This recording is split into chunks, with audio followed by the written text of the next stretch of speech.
Je suis tombé sur un article assez intéressant, le témoignage du révérend père Joseph Lanunzi au sujet des révélations privées concernant le pape François.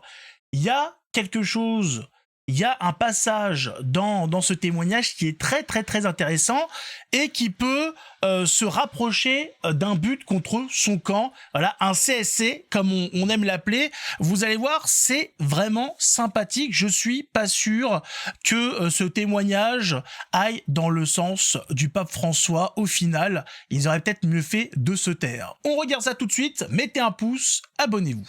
Hop là. Témoignage du révérend père Joseph Lanuzzi au sujet de révélations privées concernant le pape François. En tant que docteur diplômé de l'Université pontificale de Rome, il est de mon devoir de théologien d'informer les fidèles au sujet des doctrines contenues dans les révélations de la vraie vie en Dieu, sont en tout point cohérentes avec les prophéties bibliques et la littérature prophétique approuvée de dizaines de saints de l'Église. Plus précisément, la teneur des lettres concernant le pape François constitue un avertissement adressé à ceux qui ont choisi de désobéir, de dénigrer, de calomnier, de persécuter ou de condamner le pape François, ou qui, plus honteusement, demandent sa démission. Ici, je rappelle les récentes paroles de Jésus du 16 août 2019. Je sais pas de quelle paroles ils font référence. Si ça date du 16 août 2019, j'imagine que c'est lié à... ça doit être quelqu'un qui a eu des révélations, j'imagine, parce que il me semble pas que Jésus soit encore... il est parmi nous, mais c'est-à-dire, je crois pas qu'il soit venu comme ça devant un micro. Voilà, je crois pas que ce soit une déclaration de lui-même. Ça a dû être quelqu'un qui a eu une vision quoi. Il a dit: méfie-toi de ceux qui condamnent et jugent le pape. Celui qui condamne le vicaire de mon église ne peut être mon disciple. Celui qui condamne le vicaire de mon église ne peut être mon disciple.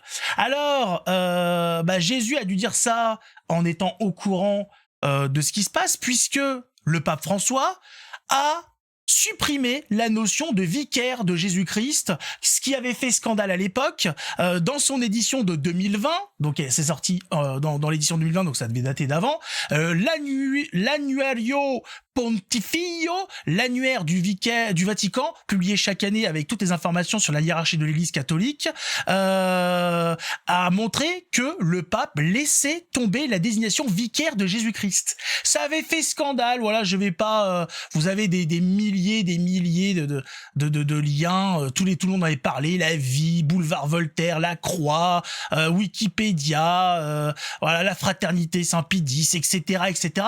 Tout le monde avait parlé du fait que le pape François avait renoncé à son titre de vicaire du Christ.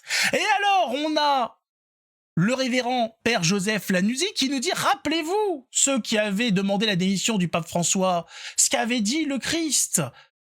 Celui qui condamne le vicaire de mon église ne peut être mon disciple. Ce qui veut dire que celui qui condamne le pape François peut être le disciple de Jésus-Christ, puisque le pape lui-même avait renoncé à son titre de vicaire. Donc, le révérend père Joseph Lanuzzi pense mettre à mal ceux qui ont critiqué les actions du pape, ceux qui ont demandé sa démission, sauf que il vient de confirmer qu'on pouvait le faire tout en étant disciple de Jésus-Christ. Ça s'appelle un but contre son camp. Littéralement, le gars pensait faire un petit coup à la Ronaldo, il s'est retrouvé avec un petit pont, il s'est retrouvé avec la balle dans ses cages.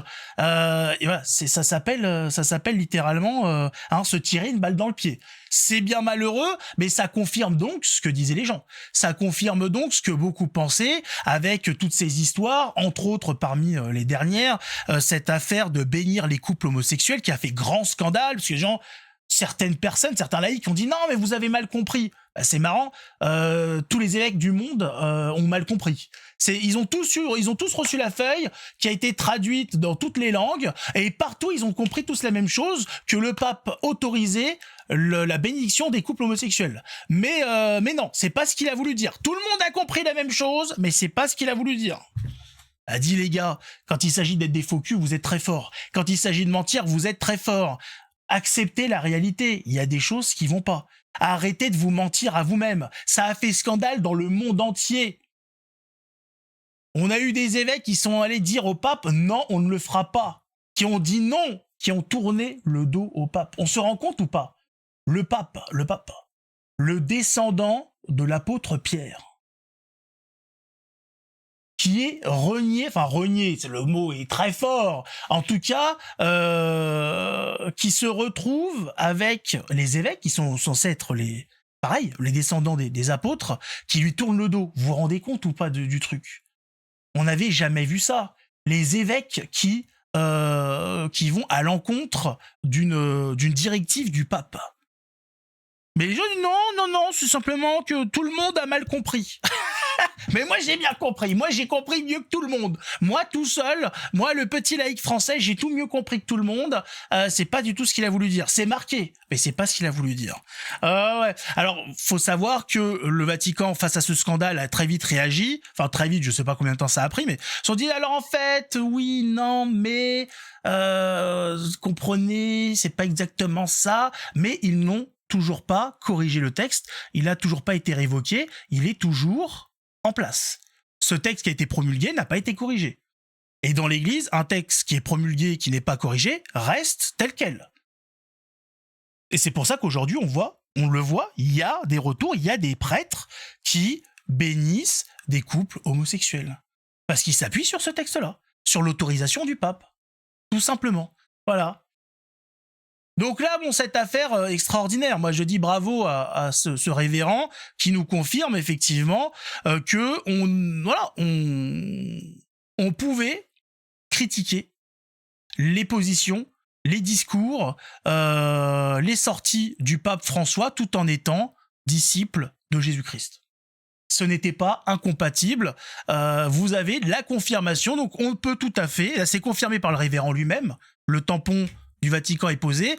Vous pouvez critiquer les actions du pape François tout en restant disciple du Christ. Marqué noir sur blanc, c'est magnifique, c'est beau, c'est limpide, et on aime quand c'est net. C'est comme ça qu'on aime le Vatican. Quand il est clair et net, quand il clarifie les choses, au lieu de les enfumer, de les embourber comme ça, tout devient flou. Il n'y a rien de compris. Voilà. Le Vatican est censé, à chaque fois qu'il s'exprime, clarifier les choses. Voilà. Aider les gens sur le droit chemin. Et ces dernières décennies, c'est plus confus qu'autre chose, hein. À l'image de cette histoire de bénédiction homosexuelle qui a foutu un trouble pas possible au sein même de l'Église, alors que normalement le Vatican est censé aider tout le monde catholique à avancer sur le même chemin. Depuis maintenant quelques décennies, on voit cet arbre se fissurer dans tous les sens, avec des fraternités qui se font la guerre, avec des prêtres qui se font la guerre, des évêques qui se font la guerre, des évêques qui font la guerre à des prêtres qui font la guerre à des évêques, le Vatican qui dit tout son contraire. Vatican II, ce concile qui a voulu réunir tout le monde, a été peut-être l'élément qui a le plus divisé au sein de l'Église. Franchement, alors il y a eu des périodes avec des faux papes, etc., où il y avait plusieurs usurpateurs et tout, ça a dû foutre un bordel pas possible.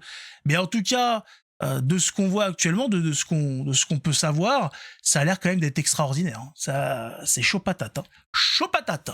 En tout cas, j'espère avoir clarifié les choses là-dessus. Je pense que les choses sont limpides, voilà, les choses sont claires. Hein. Cherchez et vous trouverez. Voilà, ça voilà. Là, Dieu, ça a été carrément présenté. C'est le révérend Père Joseph qui a carrément dit, regardez, vous n'avez même pas besoin de chercher, je vous le montre. Tout est limpide. Tout est là sous nos yeux. Il suffit de chercher, il suffit de prêter juste un petit peu d'attention, de lire. Ce petit passage qui aurait pu passer inaperçu, il n'est pas passé inaperçu. Je l'ai vu.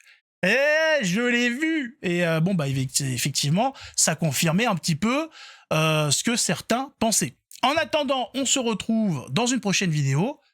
Que Dieu vous garde. Ciao tout le monde.